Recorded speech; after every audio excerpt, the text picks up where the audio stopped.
Hello, कैसे हैं प्यारे बच्चों आप सभी। मैं मंजू पांडे आप सभी का अपने यूट्यूब चैनल ज्ञान वाटिका में स्वागत करती हूँ। बच्चों, अगर आप हमारे इस चैनल पर नए हैं तो प्लीज पहले हमारे चैनल को सब्सक्राइब कर दीजिए और बेल आइकन के बटन को प्रेस करना मत भूलिएगा, जिससे मेरी आने वाली वीडियो की नोटिफिकेशन सबसे पहले आप तक पहुंचे। तो बच्चों, आज मैं जो वीडियो लेकर के आई हूँ वो है हमारी स्वतंत्रता की ओर, कक्षा 4 पाठ 9 के प्रश्न और उत्तर। इस पाठ का बच्चों पाठ का अर्थ मैं आपको इससे पहले वीडियो स्वतंत्रता की ओर पार्ट 1 में इसका मैंने आपको समझा दिया है, उसके अर्थ सहित आपको समझा दिया है। तो उस वीडियो की स्वतंत्रता की ओर पार्ट 1 का आपको लिंक इसी वीडियो के डिस्क्रिप्शन बॉक्स में मिल जाएगा, वहां से आप देख लीजिएगा। ये है आपका स्वतंत्रता की ओर पार्ट 2। इसमें हम करेंगे प्रश्न और उत्तर।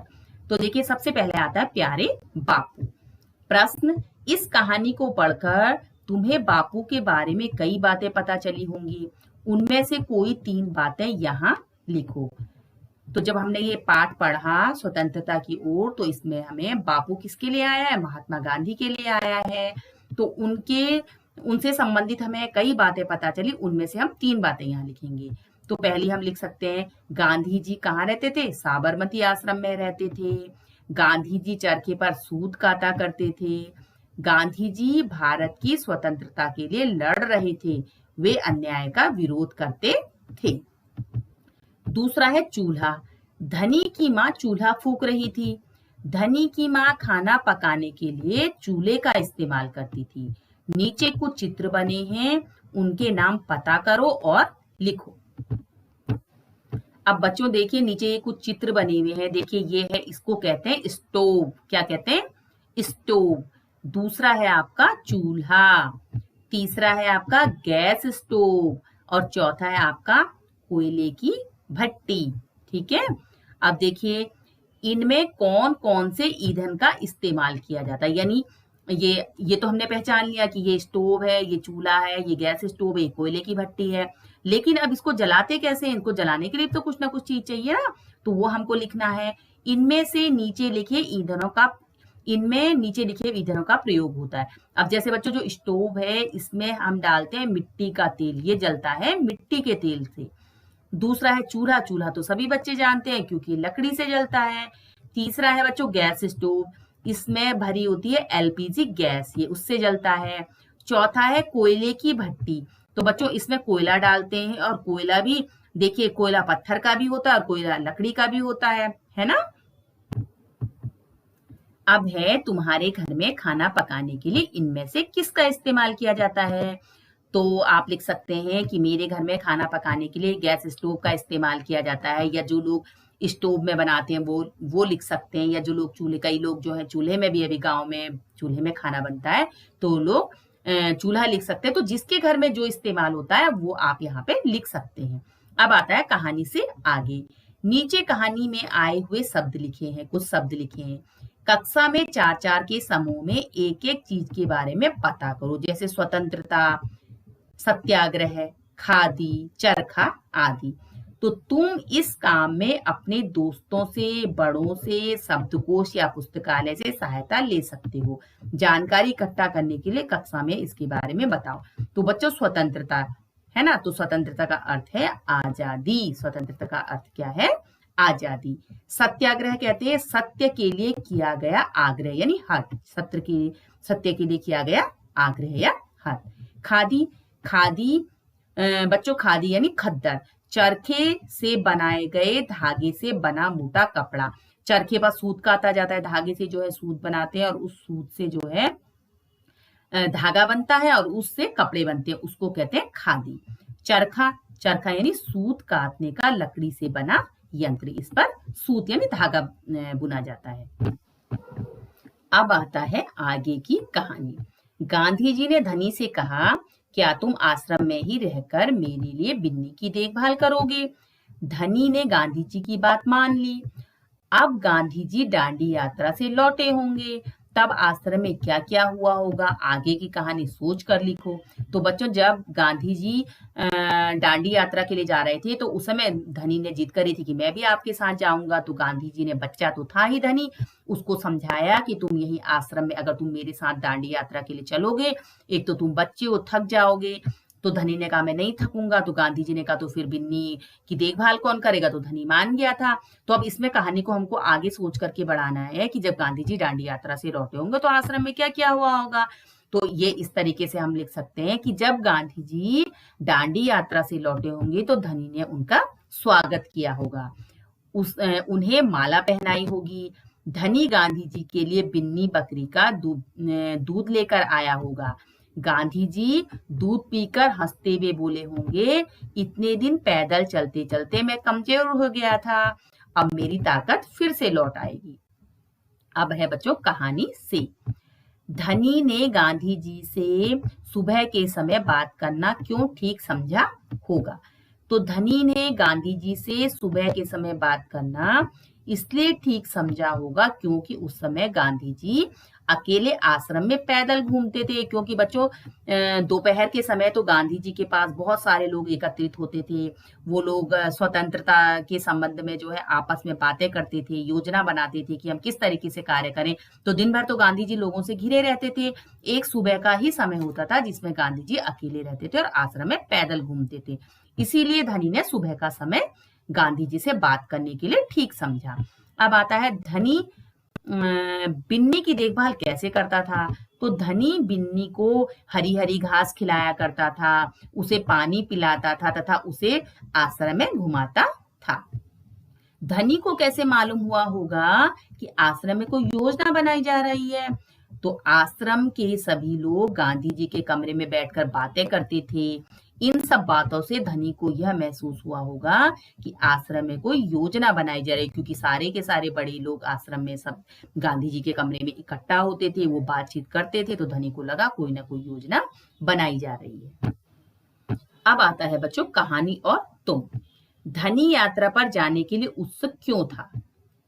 तो इसका उत्तर है धनी यात्रा पर जाने के लिए उत्सुक था कि वह किस तरह की यात्रा है। वो जानना चाहता था कि ये किस तरीके की यात्रा है जिसमें जो है आश्रम के सभी बड़े लोग जा रहे हैं। तो वो भी चाहता था कि उसके मन में उत्सुकता कि मैं भी जा करके देखूं ये कैसी यात्रा है, मैं भी उसमें शामिल हूं।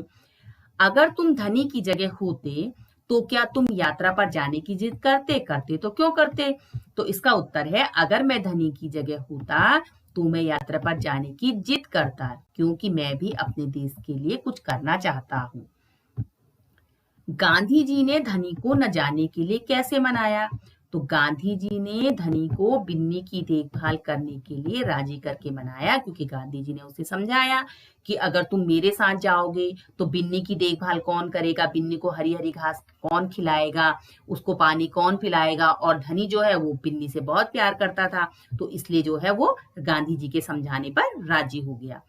ताकत के लिए अब बच्चों गांधी जी ने कहा जब मैं वापस आऊंगा तो मुझे खूब सारा दूध पीना पड़ेगा जिससे कि मेरी ताकत लौट आए।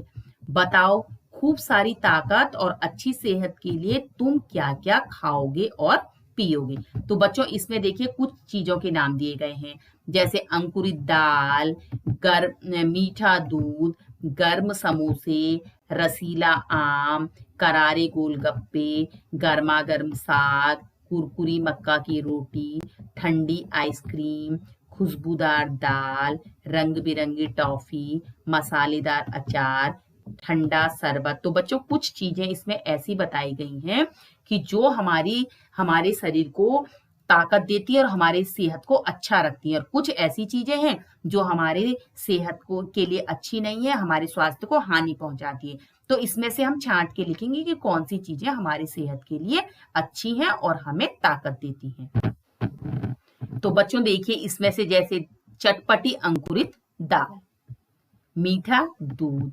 रसीला आम, गर्मा गर्म साग, कुरकुरी मक्का की रोटी, खुशबूदार दाल, ये जो चीजें हैं ये हमारे स्वास्थ्य के लिए अच्छी हैं। ठंडी आइसक्रीम हो गई, गोलगप्पे हो गए, है ना। तो ये चीज क्या है हमारी सेहत को नुकसान पहुंचाती है। अब आता है विशेषता के शब्द। अभी तुमने जिन खाने पीने की चीजों के नाम पढ़े उनकी विशेषता बता रहे हैं ये शब्द, चटपटी, मीठा, गर्म, ठंडा, कुरकुरी आदि। नीचे लिखी चीजों की विशेषता बताने वाले शब्द सोचकर लिखो। जैसे बच्चों हलवा है, पेड़ है, नमक है, चींटी है, पत्थर है, कुर्ता है, चश्मा है, झंडा है, तो इनकी हमको विशेषता बताने वाले शब्द लिखने हैं। अब जैसे हलवा है, तो हलवे के साथ हम लिख सकते हैं गरम हलवा, है ना। तो हलवे की क्या विशेषता है कि हलवा कैसा है, गरम है। पेड़ के लिए हम लिख सकते हैं ऊंचा पेड़, पेड़ की क्या विशेषता है कि पेड़ ऊंचा है।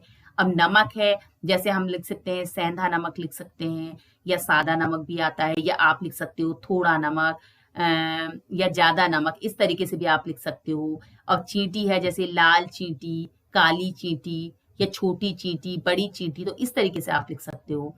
पत्थर है, जैसे बड़ा पत्थर या छोटा पत्थर, है ना। सफेद पत्थर, काला पत्थर, इस तरीके से आप कुछ भी लिख सकते हैं। कुर्ता है, नया कुर्ता, पुराना कुर्ता, लंबा कुर्ता, छोटा कुर्ता, तो आप कुछ भी विशेषता बताने वाले शब्द लिख सकते हैं। जैसे चश्मा है, काला चश्मा, है ना, और आपका नया चश्मा या पुराना चश्मा, इस तरीके से आप लिख सकते हैं। लाल झंडा या तिरंगा झंडा, है ना, काला झंडा, तो आप कुछ भी लिख सकते हैं इसमें। चांद की बिंदी, नीचे लिखे शब्दों की सही जगह पर अंकी या चंद्र बिंदु लगाइए। चांद की बिंदी लगाओ, जैसे आपका धुआं, कुआ, फूक, कहा, स्वतंत्र, बाध, माँ, गाँव, बद गोभी, इंतजार और पसंद। इसमें आपको बच्चों ये देखिए ये शब्द है, जैसे बद गोभी हो गया, इंतजार हो गया, पसंद हो गया। अब इसमें जब तक हम बिंदियां नहीं लगाएंगे, माँ हो गया, है ना, गाँव हो गया, तो इनमें जब हम बिंदियां लगाएंगे, चाहे हम उसमें अंकी बिंदी लगाएं, या मतलब जहां पे हमको अंकी बिंदी लगी वहां पे अंकी लगानी है, जहां पे चंद्र बिंदु लगाए वहां पे चंद्र बिंदु लगाना है, तब ये हमारे सही शब्द बनेंगे। अब देखिए हम लगा के देखते हैं। अब बच्चों देखिए, जैसे धु आ, तो हम आ के ऊपर चंद्र बिंदु लगाएंगे। कु आ, तो किसके ऊपर लगाएंगे, आ के ऊपर चंद्र बिंदु लगाएंगे। फूंक, फौ के ऊपर लगाएंगे हम चंद्र बिंदु। कहा, हौ के ऊपर चंद्र बिंदु लगाएंगे। अब स्वतंत्र, तौ के ऊपर अन की बिंदी लगाएंगे, स्वतंत्र। बांध, इसमें हम लगाएंगे बौ के ऊपर चंद्र बिंदु। माँ में हम लगाएंगे माँ के ऊपर चंद्र बिंदु। गांव में गा के ऊपर चंद्र बिंदु लगाएंगे। अब बंद गोभी में बौ के ऊपर अन की बिंदी लगाएंगे, बंद गोभी। इंतजार में ई के ऊपर अन की बिंदी, इंतजार, ठीक है। और पसंद में सौ के ऊपर अन की बिंदी। तो अब देखिए हमारे ये शब्द बन रहे हैं ना, नहीं तो पहले क्या हो रहा था, पसंद हो रहा था, इंतजार हो रहा था, इंतजार, तो इंतजार में किसकी अन की बिंदी लगी, पसंद में अन की बिंदी लगी, माँ में चंद्र बिंदु लगा, गांव में चंद्र बिंदु लगा। किसकी जिम्मेदारी, अब है बच्चों, धनी को बिन्नी की देखभाल करने की जिम्मेदारी दी गई थी। इनकी क्या क्या जिम्मेदारियां थी, माँ की, पिता की और बिंदा की। आश्रम में ये सब लोग रहते थे ना, तो धनी की माँ की क्या जिम्मेदारी थी, तो माँ की जिम्मेदारी थी खाना पकाने की। ज्यादातर सभी माओं की जिम्मेदारी क्या होती है, घर में वो खाना पकाती हैं, घर की देखभाल करती हैं, बच्चों की देखभाल करती हैं, तो ज्यादातर माओं की सबकी यही जिम्मेदारी होती है। तो इसी तरीके से धनी की माँ की जिम्मेदारी भी थी घर का खाना पकाने की घर में।